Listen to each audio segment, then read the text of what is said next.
Hi, I'm Melissa Thornley. I'm with the Institute for Management Studies, and I'm here today with Debbye Turner Bell.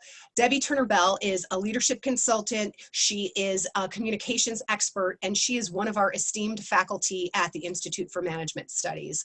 Today, we are talking about high-stakes conversations. So, Debbye, welcome. Thank you for taking the Thank you, time. Melissa. My pleasure. Thanks. How would you define a high stakes conversation? Can you give us a couple examples? Absolutely. I would say that high stakes conversations in general are conversations where one or a number of people involved in the communication has a lot invested. And that can be positive or negative. Some of the examples, they range from personal to professional. On the personal side, it could be having a conversation with your teenager to tell them to clean their room up or to get them to study harder, or with your significant other to spend more time with you. And on a professional level, it could be conversations about giving negative feedback or processing criticism or having to deliver bad news. Most of us don't like these high stake conversations, but they come at us every day, all day long. Yeah, they do. I just had several roll through my head while you were talking. So what makes these so difficult for us? Because I feel like we know what we want to say, or sometimes, we think we know what we want to say, but how it comes out, it doesn't come out the way we want it normally.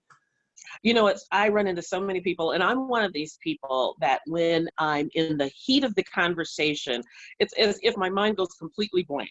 And then 2 seconds later, after the conversation is over, I think of a flood of things that I wish I'd said.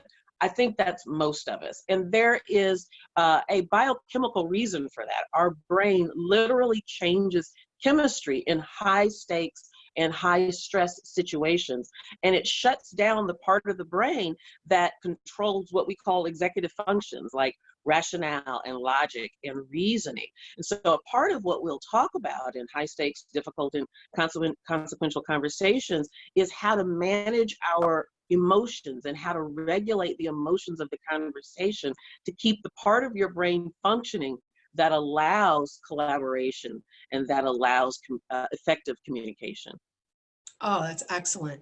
So, and it's funny because I think sometimes people don't always recognize how critical it is to have this skill.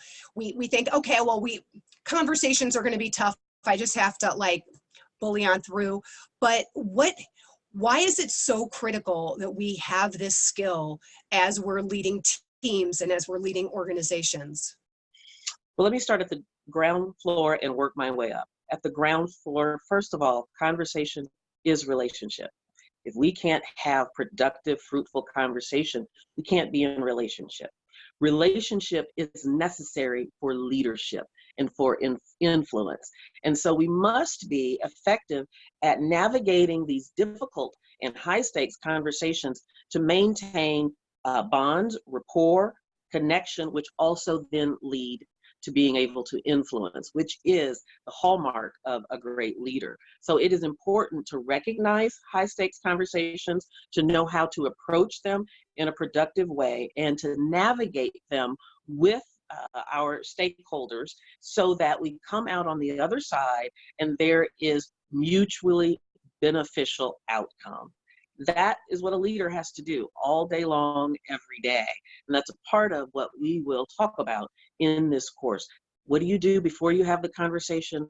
How do you start it correctly so it doesn't go off the rails? How do you navigate some of the common pitfalls? And then how do you come to a good and productive resolution? I love it. I cannot wait for this class. This is going to be fantastic. So obviously we see here that it's helpful actually to come to the class already thinking of some of the conversations or situations that we're already dealing with so that we can just take the day to strategize and figure out our approach. That is absolutely what I hope. In fact, for all the participants, if they haven't come to class with a conversation or situation in mind, then we're going to open up space to think of those situations. So as we go through the tools and we learn different approaches, then each participant can begin to apply the appropriate approach or the appropriate tool to the very real-time, real-life conversations that they have to have when they leave this course. My hope is everyone will leave with a strategy, at least to approach the conversation, to help them get to a satisfactory resolution. I love it. I love it. Well, I'm looking forward to seeing you in Chicago for this course, and I know you're going to be delivering it in many other cities across the United States, so I'm excited for that as well. Thank you again for taking the time to talk to us today. It is my pleasure. Thank you, Melissa. You're welcome.